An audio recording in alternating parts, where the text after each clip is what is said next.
নমস্কার, কেমন আছো সবাই? শ্রাবণী লাইফস্টাইল ব্লগে স্বাগত জানাই। আজকে একটি রান্না নিয়ে এসেছি, নিরামিষ ঘুগনি। খুব নর্মাল সহজভাবেই রান্নাটা করেছি, তো চলো দেখা যাক। আমি সেদ্ধ করে রেখেছি এই মটরগুলো, 2-3টে সিটি দিয়ে নিয়েছি মটরগুলো। এরপর একটা পাত্রের মধ্যে সব রকম মশলা, ধনে গুঁড়ো, জিরে গুঁড়ো, আদা বাটা, লঙ্কা বাটা ও লঙ্কা গুঁড়ো আছে, সবগুলো একসাথে মিক্স করে নিয়েছি। এরপর সর্ষের তেল ও ফোড়ন দিয়ে নিয়েছি শুকনো লঙ্কা, তেজপাতা, গোটা গরম মশলা। এরপরে যে মিক্সিং যে মশলাগুলো ছিল সেগুলো আমি তেলের মধ্যে দিয়ে দিয়েছি।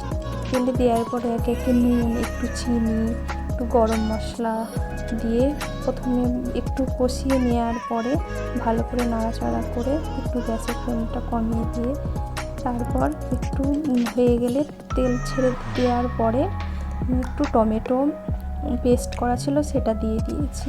সেটা দেওয়ার পরে কিছুক্ষণ কষিয়ে নেওয়ার পর মটর সেদ্ধগুলো সেখানে আমি দিয়ে দিলাম। তারপর নাড়াচাড়া করে বেশ ভালো করে একটু ফোটানোর পরে বেশ ধনে পাতা কুচি দিয়ে আর নামানোর আগে একটু গরম মশলা দিয়ে দিলাম। হয়ে গেছে আমাদের রেডি নিরামিষ ঘুগনি। তো কেমন লাগলো অবশ্যই জানাবে, ভালো লাগলে একটা লাইক করে দিও। তো চলো, ভালো থাকবে, সুস্থ থাকবে, সাবধানে থাকবে।